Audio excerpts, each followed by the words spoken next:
कैलास राणा शिवचंद्रमौळी फणींद्र माता मुकुटी झळाळी कारुण्य सिंधू भवदुःखहारी तुझं विन शंभो मज कोण तारी.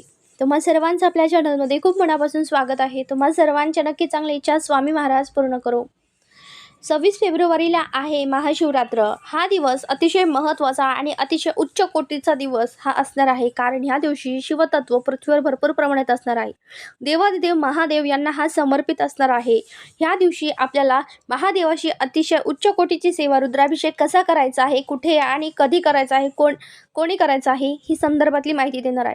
सर्वात प्रथम म्हणजे ह्या दिवशी प्रयाग येथे जो काही महाकुंभमेळा 144 वर्षानंतर सुरू झालेला आहे, त्या दिवसाचा हा शेवटचा दिवस असणार आहे, म्हणून हा अतिशय महत्त्वाचा असणार आहे.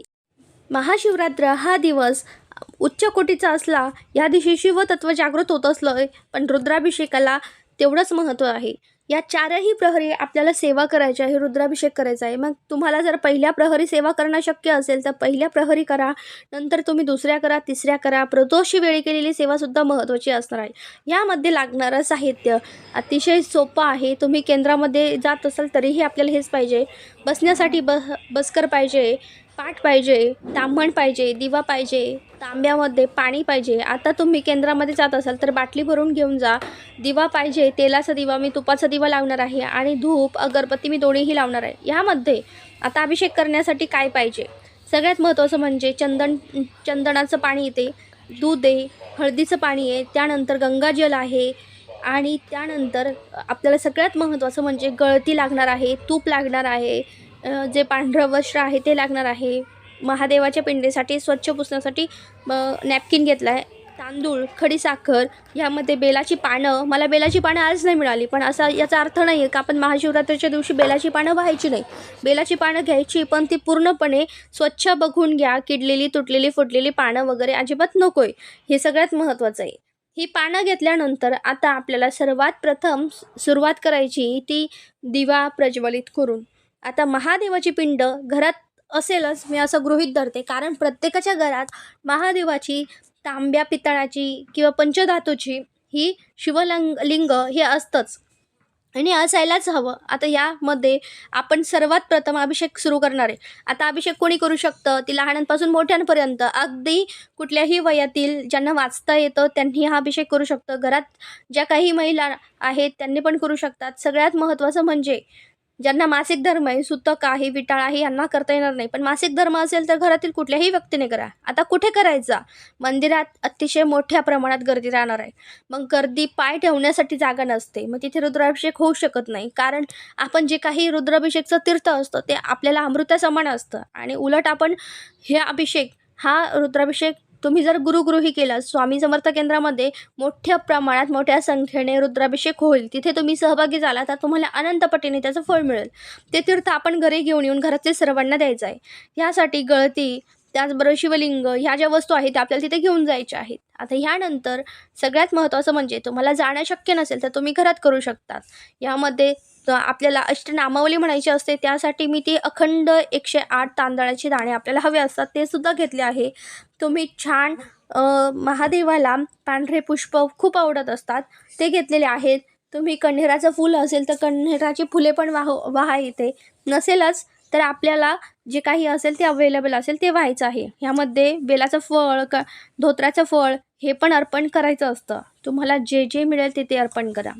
ह्यामध्ये आता अगोदर मी पाण्याने अभिषेक करते. ओम नमः शिवाय, ओम नमः शिवाय, ओम नमः शिवाय, ओम नमः शिवाय. त्यानंतर साध्या दुधाने, जे काही आपण तापवलेलं दूध नाही आहे त्या दुधाने आपल्याला अभिषेक करायचा आहे. आता हे जे शिवलिंग आहे त्याची जी धारा आहे, शिवधारा, ती आपल्याला जलधारा आहे, हिचं तोंड हे उत्तराकडे असलं पाहिजे, अशा पद्धतीने ठेवायचं आहे. नंतर दुधाने अभिषेक करतानाही ओम नमः शिवाय, ओम नमः शिवाय, ओम नमः शिवाय, ओम नमः शिवाय. एकीकडे शुद्ध गाईच्या तुपाचा दिवा लावलेला आहे आणि एकीकडे तेलाचाही दिवा प्रज्वलित ठेवलेला आहे. जेव्हा तुम्ही दुधाचा अभिषेक करता तेव्हाही तुम्हाला शुद्ध पाण्याने पुन्हा अभिषेक करायचा आहे आणि मंत्र जप आपल्या मुखात चालूच ठेवायचा आहे. ओम नमः शिवाय, ओम नमः शिवाय, त्यानंतर मी हळदीचं जे पाणी आहे त्याने अभिषेक करते. आता बरेच जण म्हणतील, ताई तुम्ही हळदीचं पाण्याने अभिषेक का सांगताय? कारण हळदीच्या पाण्याने आपले लवकर विवाह होतात. पण ज्यांना आता बऱ्याच जणांना प्रश्न पडेल की आमचे विवाह झालेले आहे, हळदीच्या पाण्याने अभिषेक केल्याने आपलं गुरुबळ प्रबळ होतं. त्याचबरोबर आपला गुरुग्रह हा मजबूत होतो आणि गुरुबळ प्रबळ झाल्यावर आपल्या ज्या काही अडचणी आहेत, महत्त्वाची कामं पूर्ण होत नाही, ते पूर्ण व्हायला लागतात. त्याचबरोबर नोकरी असेल, नोकरी मिळते, प्रमोशन वाढतं, तुमचा बिझनेस आहे तो चांगला चालायला लागतो, घरातली परिस्थिती चांगल्या प्रकारे सुधारते. म्हणून या हळदीच्या पाण्याने मी अभिषेक करते. हे संपूर्ण महत्त्वाचं आहे. त्यानंतर हे चंदनाचं पाणी, चंदनाच्या पाण्याने अभिषेक केल्यावर अखंड सौभाग्याची प्राप्ती होत असते. म्हणून चंदनाच्या पाण्याने अभिषेक करा. परत शुद्ध पाण्याने अभिषेक करायचा. ओम नमः शिवाय, ओम नमः शिवाय, ओम नमः शिवाय. यानंतर सगळ्यात महत्त्वाचं म्हणजे तुपाने अभिषेक करा, आजार बरा होतो. दह्याने अभिषेक करा, तुमचं घराच्या संबंधित काही कामं आहेत ते पूर्ण होतात. दुधाने अभिषेक करा, संतती प्राप्ती होते. त्याचबरोबर तुम्ही गंगाजलाने अभिषेक करायचा आहे. गंगाजलाने अभिषेक अवश्य करा, कारण गंगाजलाने अभिषेक करण्यासाठी बघा, प्रयाग येथे बऱ्याच जणांना शक्य झालंच असेल असं नाही आहे. प्रयाग येथे भरपूर मोठ्या प्रमाणात महाकुंभमेळा होता आणि याचा शेवटचा दिवस म्हणजे महाशिवरात्री. अतिशय पुण्यकारक असा आहे. आपल्याला तो आनंद, तिथला आनंद हा आपल्या घरात, आपण जिथे कुठे अभिषेक करतोय, केंद्रात करा किंवा घरात करा, तिथे बसून आपल्याला ह्या गंगाजलाचा अभिषेक करताना ते पुण्यफळ आपल्याला इथे मिळतं, तो आनंद इथे मिळतोय. म्हणून सांगते, गंगाजलाने करा. गंगाजलाने अभिषेक केल्यावर तुमच्या खूप पापांचा नाश होतो, खूप पापं धुतली जातात, कित्येक जन्माची पापं धुतली जातात. जसं आपण प्रहर म्हणतो ना, पहिल्या प्रहरी केलेली सेवा ही एका जन्माची असते, दुसऱ्या प्रहरी केलेली सेवा ही 3 जन्मांपर्यंतचं पाप धुते आणि तिसऱ्या प्रहरी केलेली सेवा ही 7 जन्मांची आणि रात्री केलेली प्रहरांची सेवा, रात्री 4थ्या प्रहरी केलेली सेवा ही संपूर्ण जन्माचं पापनाशन करते. तुम्हाला जर 4ही प्रहरी शिवाचा अभिषेक करायला जमत असेल तर अवश्य करा. मी तर म्हणेल, रुद्राभिषेक करता येत असेल ना, रुद्राभिषेक करा. कमीत कमी 3 प्रहरी तरी करा. सकाळी करा, संध्याकाळी म्हणजे प्रदोष वेळी करा आणि पुन्हा संध्याकाळच्या म्हणजे रात्रीच्या 12च्या नंतरचा जो प्रहर सुरू होतो त्यानंतरचं पण प्रहरी करा. आता जलाभिषेक, जो गंगाजल आहे त्याने अभिषेक केल्यानंतर सुद्धा आपल्याला शुद्ध पाण्याने अभिषेक करायचा आहे. तुपाने सुद्धा अभिषेक करा. तुम्ही मध बघा, मध कसं असतं, मधुरासारखं काम करतो. म्हणून मधाने सुद्धा अभिषेक करणं पण तेवढंच महत्त्वाचं आहे. पंचामृताने मी सुद्धा अभिषेक करणं सुद्धा महत्त्वाचं आहे, कारण पंचामृत असं असतं ना, ते संपूर्ण तुम्हाला सुख प्राप्त करून देत असतं.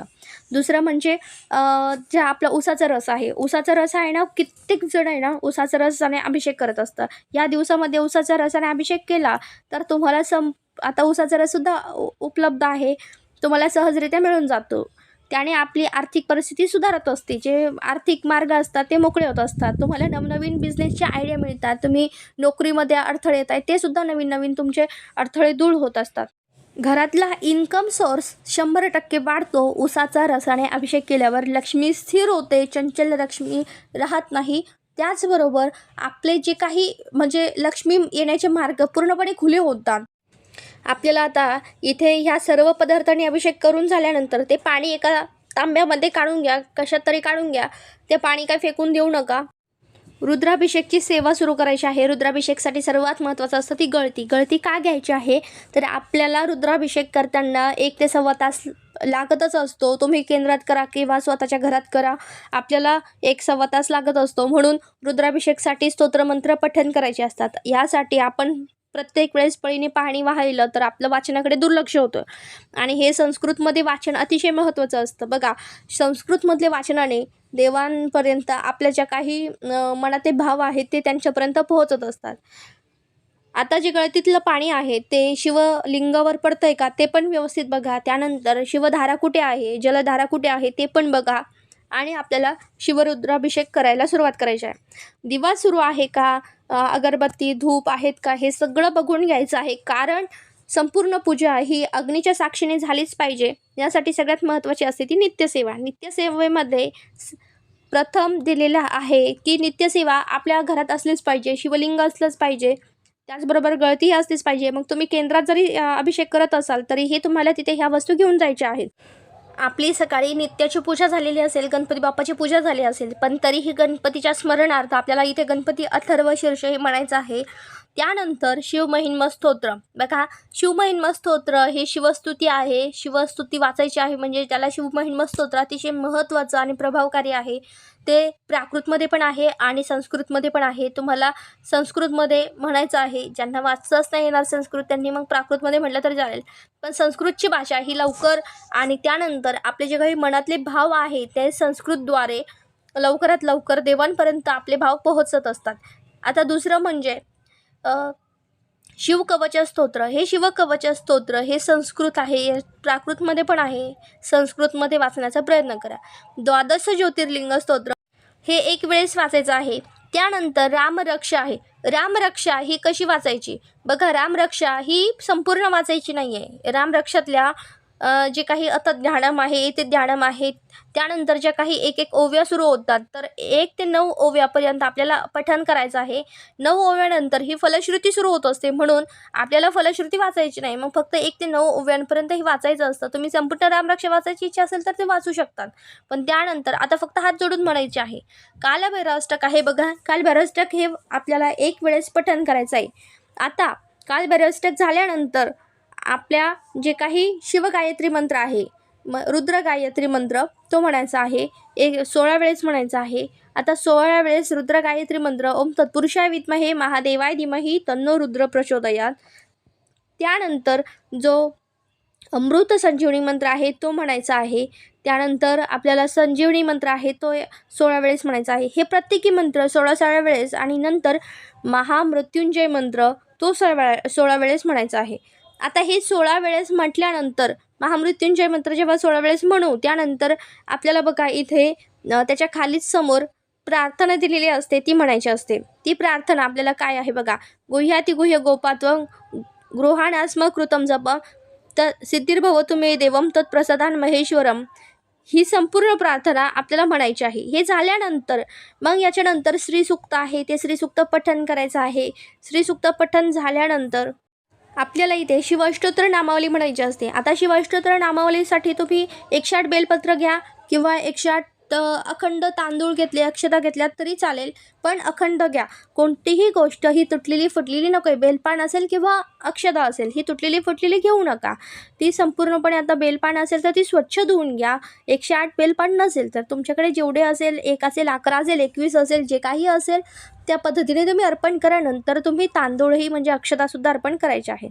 आता हे बेलपान आपण किंवा अक्षता अर्पण करतो तेव्हा पठण करताना त्याच्या अगोदर आपल्याला सर्वात महत्त्वाचं म्हणजे ही शिवलिंग असते ना, शिवलिंग आपल्याला अभिषेक झालेला असतो ह्या स्टेजला आणि ह्या स्टेजनंतर आपल्याला ती गळती काढून घ्यायची आहे. संपूर्णपणे आपण शिवलिंग स्वच्छ पुसायचं आहे. ताटातलं जे काही तीर्थ आहे ते पण काढून घ्यायचं आहे. स्वच्छ म्हणजे चांगल्या तांब्यामध्ये म्हणजे कशात तरी काढून घ्या, कारण की पिण्यासाठी वापरायचं हे तीर्थ आहे, हे अमृत आहे साक्षात आपल्या सर्वांसाठी. म्हणून आता हे कुठल्याही झाडाला टाकण्याच्या अगोदर काढून घ्या. आता आपण इथे ठेवणार आहोत. तुम्ही इथे जर पांढरं वस्त्र ठेवायचं असेल तर अवश्य ठेवायचं आहे खाली. त्यानंतर ताम्हण ठेवा. त्यामध्ये मी आता छोटंसं आसन आणि मग महादेवाचे शिवलिंग.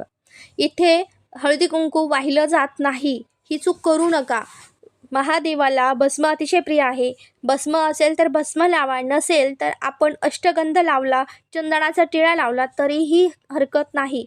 धूपदीप ओवाळायचा आहे, फुलं व्हायची आहेत आणि मग जी काही आपली शिवाष्टोत्तर नामावली म्हणत तुम्ही किंवा ओम नमः शिवाय म्हणत आपल्याला इथे बेलपत्र अर्पण करायचं आहे. आता बेलपान कसं अर्पण करायचं, तुम्ही त्याला तुमचा नातेसंबंध चांगले होण्यासाठी, नात्यांमध्ये मधुरपणे येण्यासाठी, मधुरस वाढावा ह्यासाठी मध लावायचा बेलपानाला. लवकर विवाह होण्यासाठी जे विवाह इच्छुक आहेत मुलगा मुलगी त्यांनी बेलपानाला हळदीचा टिळा लावायचा. ज्यांना अखंड सौभाग्य, मनासारखा विवाह समजून घेणारा किंवा जे काही आपल्या आयुष्यात जे काही म्हणजे प्रत्येक मुलामुलीची इच्छा असते का समजून घेणारा पाहिजे असतो, त्यांनी चंदनाचा टिळा लावा. चंदनाचा टिळा हा बेलपानाला लावा. हा अतिशय प्रभावी उपाय आहे. बघा, आपण जो काही अभिषेक करतो ना त्या चंदनाचं पाणी घेतलं होतं त्यामध्ये थोडंसं चिमूटभर केशर टाकायला विसरू नका, कारण की ज्यांना मनासारखा आणि योग्य जोडीदार मिळावा असे वाटत असतं त्यांनी अवश्य आणि अखंड सौभाग्य मिळण्यासाठी सुद्धा ही सेवा अतिशय महत्त्वाची असते. सेवेचा लाभ स्वतः घेतलेला आहे. अतिशय शिवपुराणानुसार खूप महत्त्वाचं सांगितलेलं आहे. म्हणून अशा पद्धतीने आपल्याला बेलपान व्हायचं आहे. बेलपान कधीही तसंच वाहून देऊ नका, त्याला थोडं का होईना, नाही काही तुमच्याकडे तर अष्टगंध तरी लावा, पण लावा, पण तसंच वाहून देऊ नका. आता बेलपान वाहताना आपल्याला गुळगुळीत भाग शिवपिंडावर ठेवायचा आहे पालथा करून. त्याचं 3ही पानाची टोकं पुढे आली पाहिजे, म्हणजे उत्तर दिशेकडे, आणि त्याचं देठ हे दक्षिणेकडे गेलं पाहिजे. अशा पद्धतीने अर्पण करायचं. आता इथे शिवाष्टोत्तर नामावली आहे. मग प्रत्येक वेळेस आपल्याला ओम शिवाय नमः म्हणत अक्षता घ्यायच्या आणि शिवलिंगावर अर्पण करायच्या. ह्या ठिकाणी तुम्ही 108 बेलपान असेल तर तिथे तुम्ही ते वाहिलेत तरी चालेल, कारण बरेचसे भाविक असतात की काही करून गावाकडे तर सहजरित्या बेलपान हे उपलब्ध होत असतं, पण शहरामध्ये खूप कमी प्रमाणात होतं. काही वेळेस किडलेले किंवा तुटलेले मिळतात. मग एखादं बेलपान असेल तेच आपण रिपीट केलं तरी चालेल, कारण की ते मनातला भाव बघितला जातो, तुमची श्रद्धा भाव बघितला जातो. त्यामुळे मनात काही आणू नका, आपल्याकडे एकच बेलपान आहे किंवा मिळालंच नाही, काहीच आणू नका. एक जरी मिळालं त्यात समाधान माना. देवाधिदेव महादेव आपल्या सगळ्यांच्या इच्छा नक्की पूर्ण करतील. आता प्रत्येक नावाला आपल्याला अखंड तांदूळ असतात, ते उचलायचे आणि म्हणायचे. बघा, ओम शिवाय नमः, ओम महेश्वराय नमः, ओम पिनाकिने नमः, ओम वामदेवाय नमः, असं म्हणून आपल्याला प्रत्येक वेळेस अक्षता अर्पण करायच्या. आता बघा, शेवट अष्टोत्तर नामावली झाली, त्या शेवटच्या नावापर्यंत आपल्याला 108 पर्यंत अर्पण करायची. यानंतर शिवहरी शंकरी नमामि शंकर शिवशंकर शंभो, हे गिरिजापती भवानी शंकर शिवशंकर शंभो, ही प्रार्थना 11 वेळेस तरी घ्यायची आहे. तुम्ही जर 4ही प्रहर रुद्राभिषेक करणार असेल किंवा 2 जरी प्रहर रुद्राभिषेक करणार असेल, तुम्ही ही नामावली 5 वेळेस म्हणली तरी चालेल, काही हरकत नाही.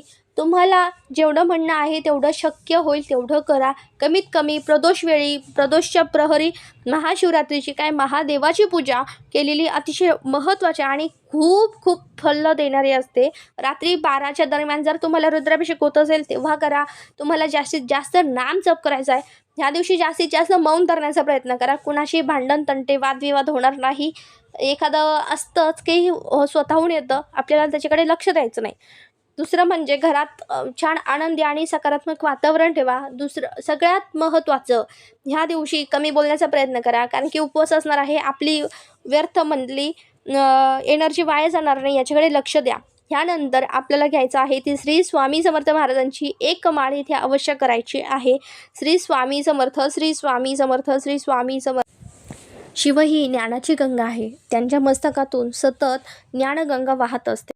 कैलासाच्या उत्तुंग शिखरावर बसलेले देवाधिदेव महादेव संपूर्ण मानवजातीला समजावतात की शिव म्हणजे आपल्या कल्याणासाठी, मानवजातीच्या कल्याणासाठी, जीवनाचं कल्याण करण्यासाठी आपल्याला शिवतत्वाच्या, सेवेच्या निश्चित उंचीपर्यंत आपल्याला तिथे पोहोचलं पाहिजे. कल्याणाच्या कित्येक वाटेवर काटे जरी पसरलेले असले तरीही आपल्याला त्या वाटा चढ असल्या तरीही ते चढावेच लागतात, कारण की शिवसाधना ही सहजरित्या नाही तर अतिशय कठीण साधना करून मग शिवसाधना, शिवकृपा होत असते. जेव्हा कुंभातनं विष आलं आणि अमृतही आलं, पण अमृत प्राशन करतो तो देव, पण जो विषालाही ग्रहण करतो तो देवादिदेव महादेव. म्हणून सर्वांनी देवांनी आपल्या महादेवाला नीलकंठ म्हणून ही स्मरण केला.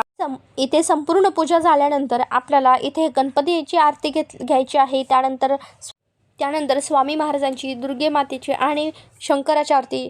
आता ही केंद्रानुसार आहे, तुम्ही आपली नेहमीची आरती घेतली तरी चालेल, काही हरकत नाही. शंकराच्या पुढे 3 टाळ्या वाजवल्या जातात.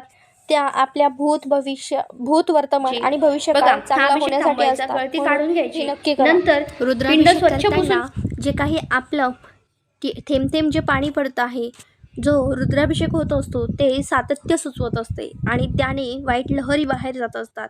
असं ह्या दिवशी आपण रुद्र यंत्र खरेदी करायचं असेल तर अवश्य करा. अतिशय छान आणि छोट्याशा माहितीसोबत झालेली सेवा स्वामी महाराजांच्या आणि महादेवाच्या चरणी रुजू करते आणि व्हिडिओ इथेच थांबवते. व्हिडिओ आवडला असेल तर लाईक, शेअर, सबस्क्राईब करा.